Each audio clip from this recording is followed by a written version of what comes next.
ಈಗೇನು ಉಭಯ ಸದನಗಳು ನಡೀಲಿಕ್ಕೆ ಬಿಡ್ತಾ ಇಲ್ಲ, ಇದು ಪ್ರಜಾಪ್ರಭುತ್ವ ವಿರೋಧಿ ಧೋರಣೆ. ಇವತ್ತೇನು ಜ್ವಲಂತವಾದಂಥ ಅನೇಕ ವಿಷಯಗಳಿದ್ದಾವೆ ಚರ್ಚೆ ಮಾಡಲಿಕ್ಕೆ. ಬರ ಇದೆ, ಇವತ್ತು ನಿರುದ್ಯೋಗ ಇದೆ, ಅನೇಕ ವಿಬಿಜಿ ರಾಮ್ಜಿ ಅನುಷ್ಠಾನ ನಾವು ಮಾಡ್ತಾ ಇದ್ದೇವೆ. ಆ ವಿಷಯಗಳ ಬಗ್ಗೆ ಭಾಳಷ್ಟು ಚರ್ಚೆ ಮಾಡಿ ರಾಜ್ಯದ ಜನರ ಸಮಸ್ಯೆಗಳು ಇವತ್ತು ಅದಕ್ಕೆ ಪರಿಹಾರ ಮಾಡಲಿಕ್ಕೆ ನಾವೆಲ್ಲರೂ ಕೂಡಿ ಒಂದು ತೀರ್ಮಾನವನ್ನು ಮಾಡುವಂಥ ಈ ಒಂದು ಅಧಿವೇಶನ. ಈಗ ಸದನ ಅಂತ ಹೇಳಿದರೆ ಅತ್ಯಂತ ಪವಿತ್ರವಾದಂಥದ್ದು, ದೇವಾಲಯ ಇದ್ದ ಹಾಗೆ ನಮ್ಮೆಲ್ಲರಿಗೆ.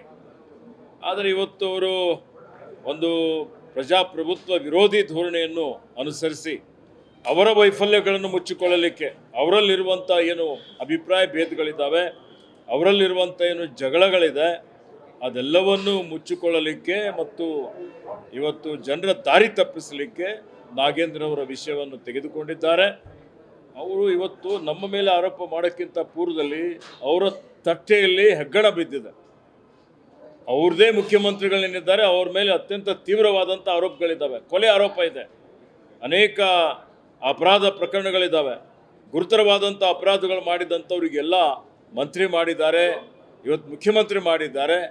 ಅದ್ರ ಬಗ್ಗೆ ಏನು ಯಾವುದೇ ರೀತಿಯ ಮಾತನಾಡದೆ ಇವತ್ತು ಇನ್ನೂ ಯಾವುದೇ ಕೋರ್ಟ್ ಇವತ್ತು ನಮ್ಮ ನಾಗೇಂದ್ರ ಅವರಿಗೆ ತಪ್ಪಿತಸ್ಥರು ದೋಷಿ ಇದ್ದಾರೆ ಅಂತೇಳಿ ತೀರ್ಪನ್ನು ಕೊಟ್ಟಿಲ್ಲ.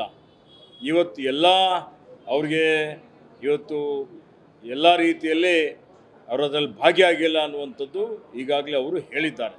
ಇಂಥ ಪರಿಸ್ಥಿತಿಯಲ್ಲಿ ವಿನಾಕಾರಣ ಇವತ್ತು ಅವರು ಈ ವಿಷಯವನ್ನು ಪ್ರಸ್ತಾಪ ಮಾಡಿ ಇಡೀ ರಾಜ್ಯದ ಜನರಿಗೆ ಮೋಸ ಮಾಡುವಂಥದ್ದು, ದ್ರೋಹ ಮಾಡುವಂಥ ಕೆಲಸ ಮಾಡ್ತಾ ಇದ್ದಾರೆ. ಅದನ್ನು ತೀವ್ರವಾಗಿ ಖಂಡಿಸ್ತಾನೆ.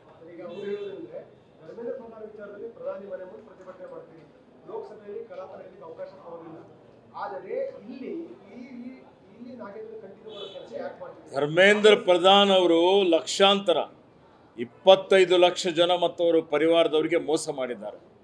ಸುಮಾರು 20-25 ಜನ ಯುವಕರು ಯಾರು ವೈದ್ಯರಾಗ್ಬೋದಾಗಿತ್ತು ಅಂಥವರೆಲ್ಲರೂ ಆತ್ಮಹತ್ಯೆ ಮಾಡಿಕೊಂಡಿದ್ದಾರೆ. ಅದಕ್ಕೆ ಅವ್ರು ನೈತಿಕ ಹೊಣೆ ಹೊತ್ತಬೇಕಾಗಿತ್ತಲ್ಲ. ಇಡೀ ದೇಶದ ಜನ ಅವ್ರಿಗೆ ರಾಜೀನಾಮೆ ಕೊಡಬೇಕು ಅಂತ ಕೇಳ್ತಾ ಇದ್ದಾರೆ.